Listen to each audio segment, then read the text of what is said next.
Good morning, ladies and gents, and welcome as always to TradeGate Hub's morning market update. Of course, I am your host, Eliman Dambell, and thank you for joining us as usual on a Friday morning. Of course, as we are going to be previewing, but also reviewing some of this week's market action. Of course, as we get started, we have to point you to the description where you will, of course, find a risk warning. Please make sure you do read and go over the risk warning before starting the session. Now, ladies and gents, in relation to today,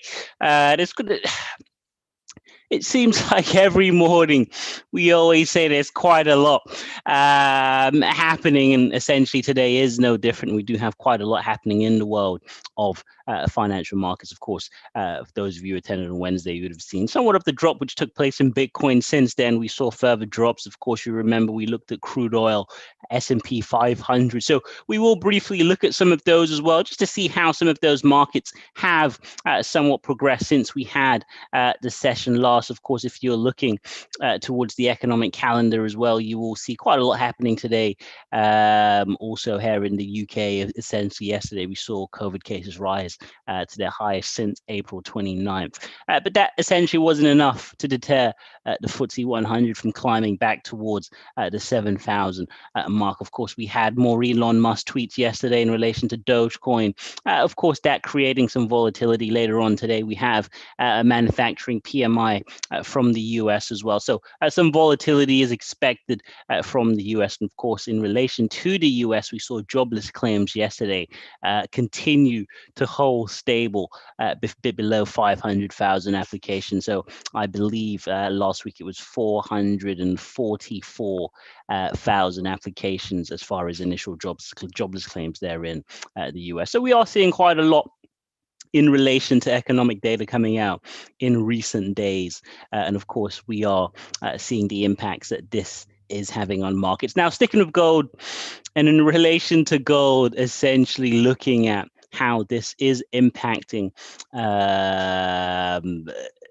prices of safe havens. Of course, we could see of gold recently, since we had the session last, has continued to rally to that 1880 level. Of course, if you remember, we were essentially asking the question, could we see the metal rise to that resistance? You can see this level has acted as a resistance in the past. And of course, the closer it got to that point, it was unable to break. Now, from your perspective, guys, again, these sessions I want to be as interactive as possible. Do you believe that there is a potential for this to break out? Do you believe that there's a potential for this to break out, or do you believe the markets are overbought? We are going to see a lot of resistance at this level. Just type away. What do you believe could essentially be the course of action here for gold? Are we going to see a rally above, or are we going to see prices essentially remain within this resistance? Again, guys, as always, within the chat box, of course, on TradeGate Hub, feel free to be as interactive as possible. Any questions that you may have also do type away.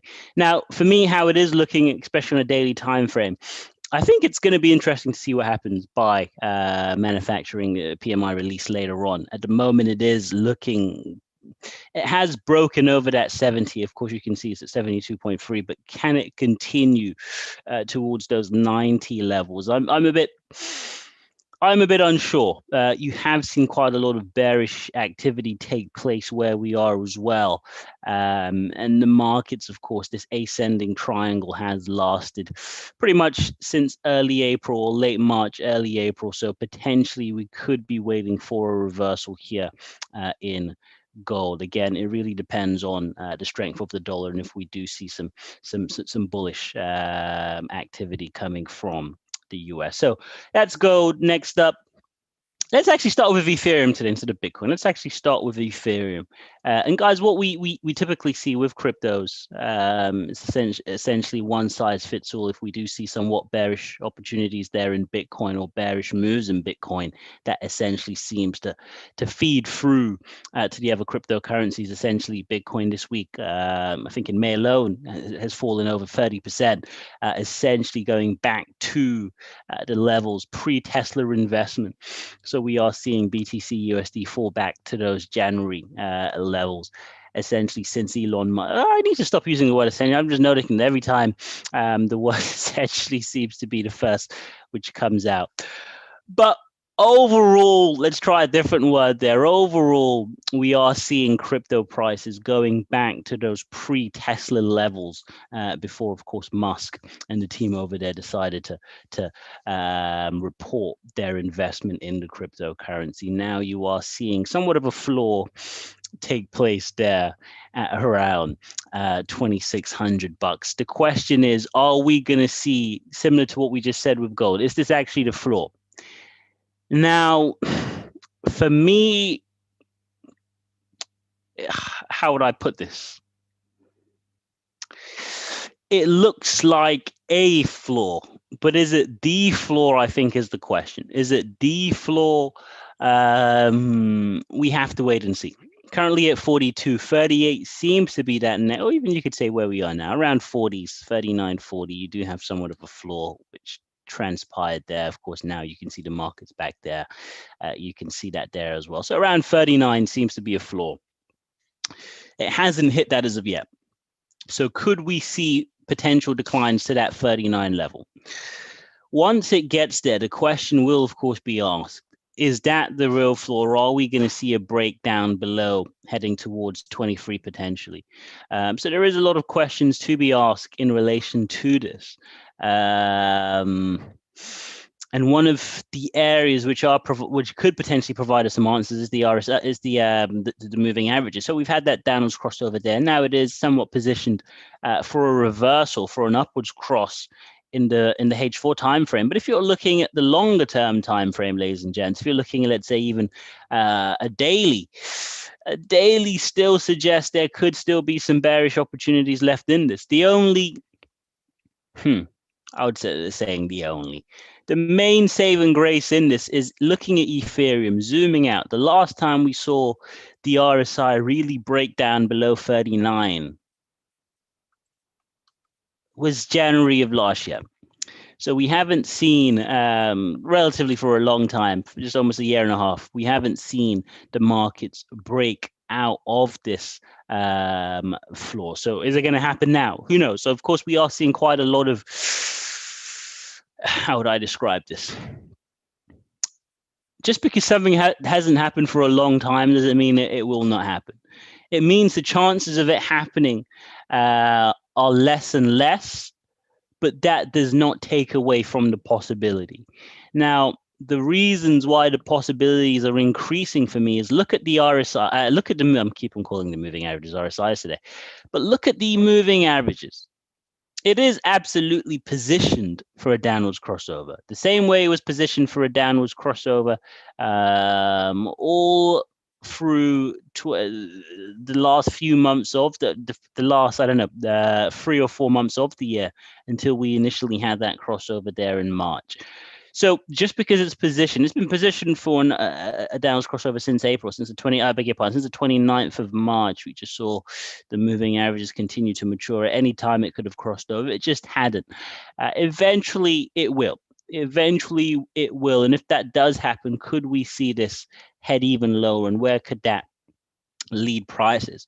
For those of you still, I don't know, bullish crypto, would hope this does continue to fall, because that could essentially give you somewhat of a discount on prices, pretty much a 50% sale.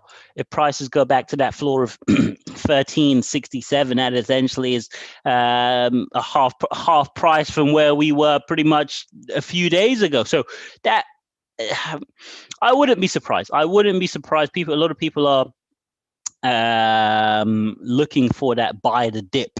I believe the people buying this dip are essentially, how would I describe them? I don't believe personally, on a personal level, I don't believe that the bears are over. The bears are done. I don't believe that the bears are done. You have seen this false breakout taking us towards those 1800 areas, and of course, yes, you have seen the fall, the reversal since. but it does still look like there could be further action. I think where that could change is if we start to head back towards those 3,000 levels, and of course you may believe that there are enough bulls in the room to potentially take us back to where we were, essentially a dead cat bounce. But that's enough Ethereum. I'm not going to look at Bitcoin because essentially we'll see similar patterns there.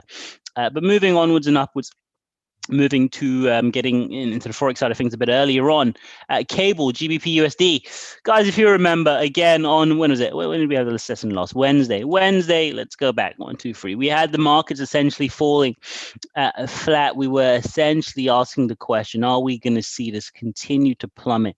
But we remember we said, let's pay attention to that RSI. It all depends on what the RSI does, what the RSI shows us to believe.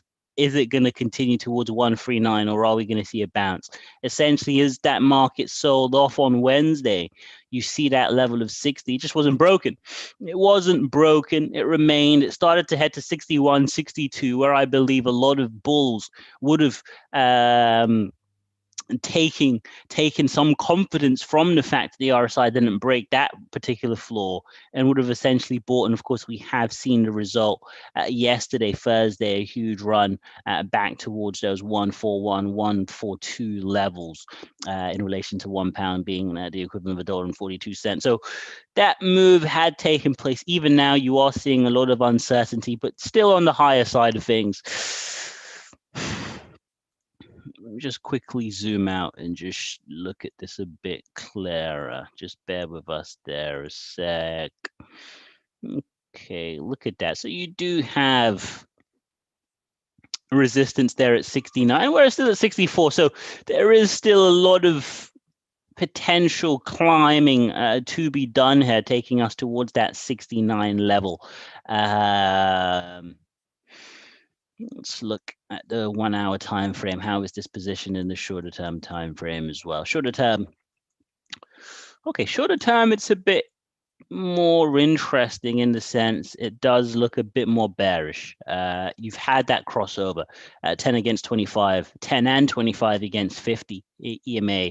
It is essentially trading sideways in this instance, and of course we have seen how that previous sideways action has matured there. So could we see something similar repeat itself in this instance? I think that's the question. That's what a lot of people will be asking themselves. So it's an interesting one. This is and this is why I always say look at the different time frames. Different time frames will show you different things.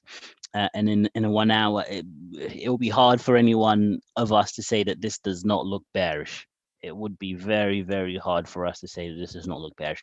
But what I would say, saying that, is we need to essentially identify where we believe the bearish activity does take place. Because if you look at where we are now, and where it was in that instance, that was absolute consolidation. The markets weren't moving at all between 141.7 and 141.9. So potentially below that, if you're looking at around these levels, 141.6 and below, you see those streaks of bearish activity. You see that huge bearish candle. You see that streak of bearish activity. So I wouldn't be surprised if a lot of traders are waiting for that. Again, the market's at 62 now. If it starts to head back towards, I don't know, 59, for example, you would probably see the markets break out. And I think at that level, if that coincides with what we saw happen there historically, I would not be surprised if we do see a huge red swarm start to form somewhere. Pardon me, I wasn't hoping to rhyme there, but I wouldn't be surprised if the bears do come out of hiding somewhere around there. So that's cable. Quickly back onto crude oil. Remember, guys, yesterday, what did we say? On Wednesday, what did we say? It would take something.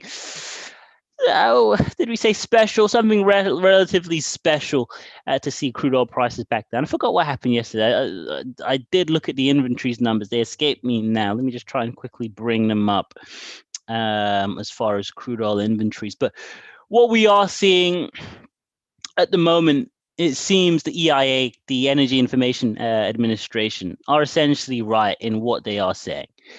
Demand is starting to outpace supply. In Europe, we saw the EU yesterday announce essentially vaccinated holiday makers who have had any one of the vaccines, whether it's J&J, whether it's Pfizer, whether it's Astra, whichever one it could be, Sputnik, whatever it could be, they will essentially be permitted to holiday in the continent this summer.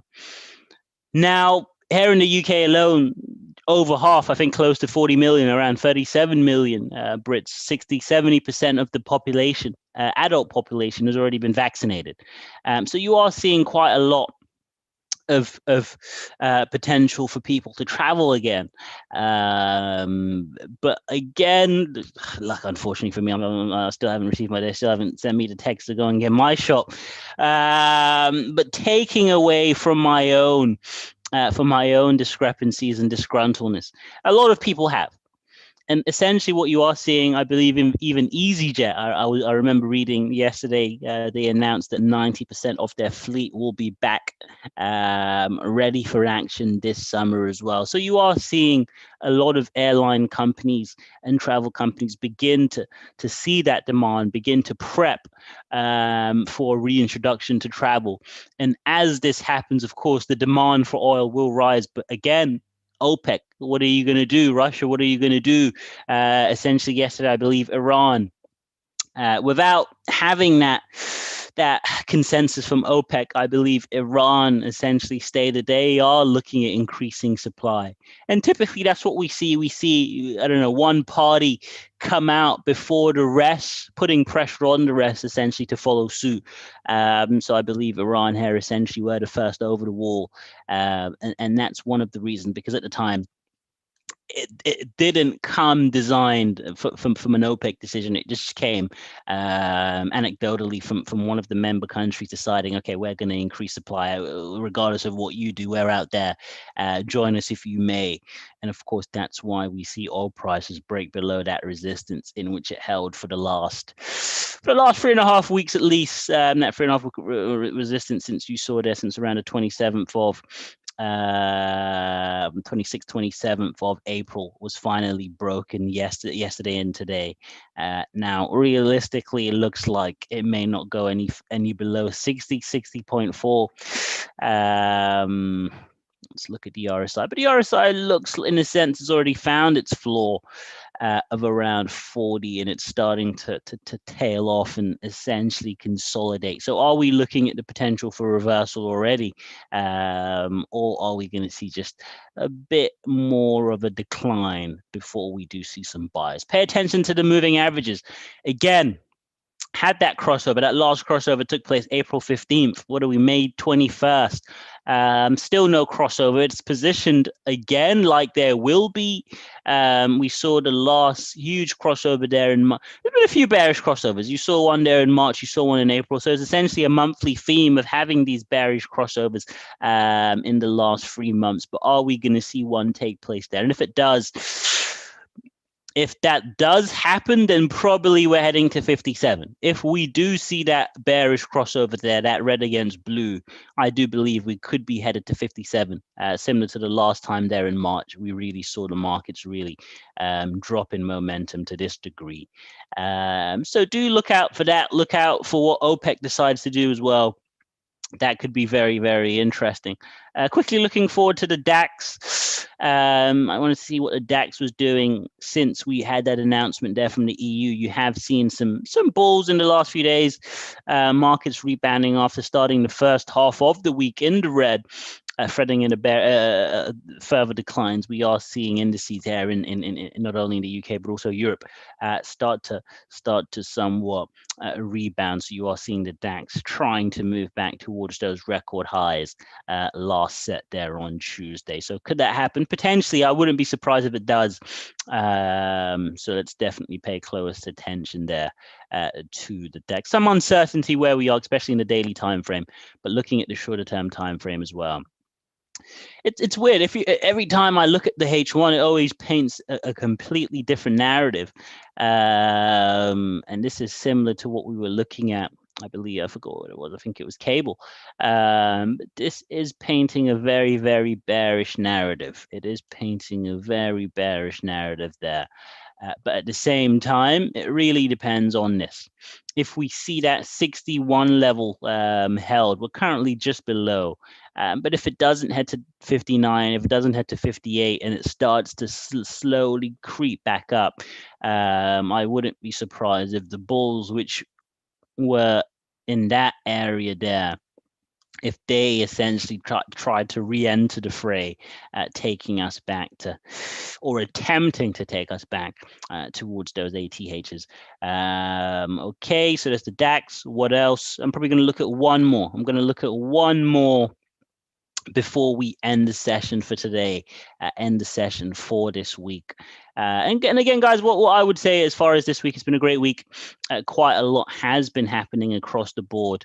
And from your own perspective, I hope you have been following all of the occurrences on the main room at TradeGate Hub, on the subsequent rooms, whether you're a Forex trader, stocks trader, crypto trader, whatever it could be. I hope you have been finding some news, finding some information on some of the other times, some of the other time frames, some of the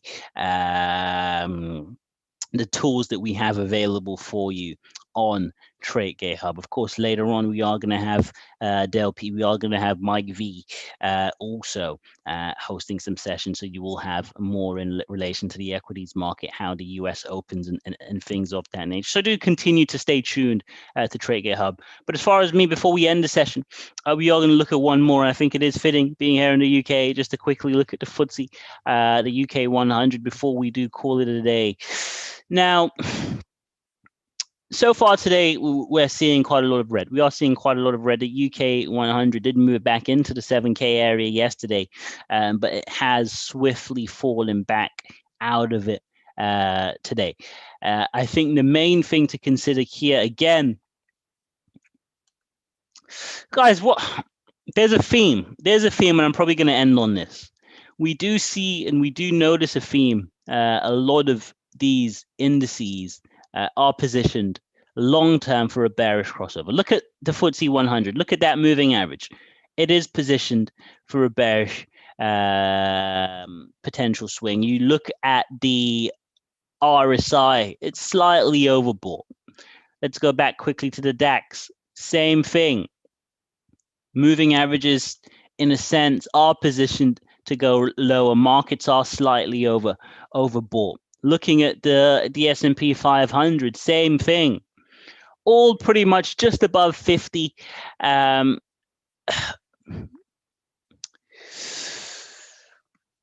going to ask a question because I'm not sure, and I think look forward to hear what Dale and Mike have to say about this later on. I believe, I don't know, Lombardo could be on as well.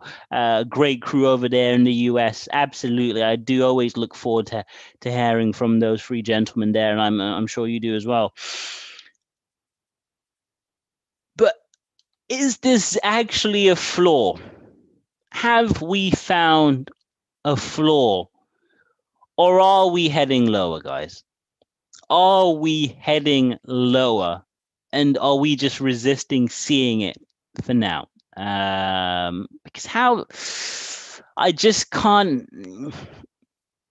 Just 38.91, is that the floor? Are we truly heading to that level?